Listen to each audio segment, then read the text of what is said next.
আশ্চর্যজনক ঘটনা, নডির ট্রাইসাইকেল ড্রাইভওয়ে থেকে মিসিং। হ্যালো এভরিওয়ান, আমি Amit. Welcome back to Bongs in Cleveland. এর আগে একটা ব্লগে তোমাদের বলেছিলাম যে আমেরিকাতে সব কাউন্টিতে স্পেসিফিক ট্র্যাশ ডে থাকে, যেদিন সব বাড়ি থেকে ট্র্যাশ কালেক্ট করা হয়।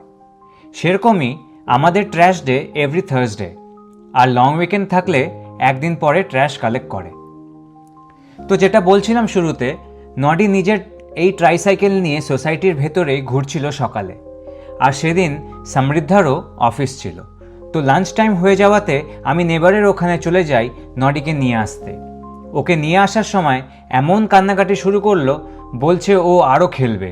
এদিকে লাঞ্চ লেট হয়ে গেলে সব কিছুই বদলে যায়, কারণ ওকে খাওয়ানো, স্নান করানো, এই সব আমাকে একটু অফিস ম্যানেজ করেই করতে হবে। তো এত কিছুর মাঝে ও ট্রাইসাইকেলটা নেবারদের ড্রাইভওয়েতেই ছিল, ট্র্যাশ বিন থেকে একটু দূরে। তারপর সেদিন বিকেলে বাইরে ঘুরতে গেছি, যা যা দেখতে পাচ্ছ ভিডিওতে আর কি। যাই হোক, রাতে শোবার সময় সমৃদ্ধাকে বললাম কাল নডির সাইকেলটা নেবারদের ওখান থেকে নিয়ে আসতে। পরের দিন সকালে সমৃদ্ধা গিয়ে দেখে সাইকেল নেই।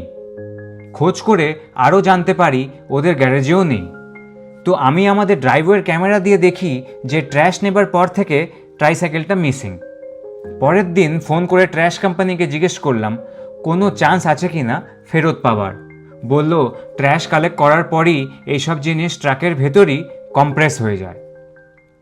আর কি করা যাবে, খারাপ তো লাগছে, কারণ এত এত মেমোরিজ জড়িয়েছিল এই ট্রাইসাইকেলটার সাথে। প্রায় 2 বছর নডি এটা চালিয়েছে। কিন্তু একটা পজিটিভ দিক হলো নডি নতুন সাইকেল একটু তাড়াতাড়ি পেল, যেটা এমনিতেও পেত বার্থডে গিফট হিসাবে। ওকে, আজকের ব্লগ এই পর্যন্তই। পরের ব্লগে আবার দেখা হবে। Take care guys, by.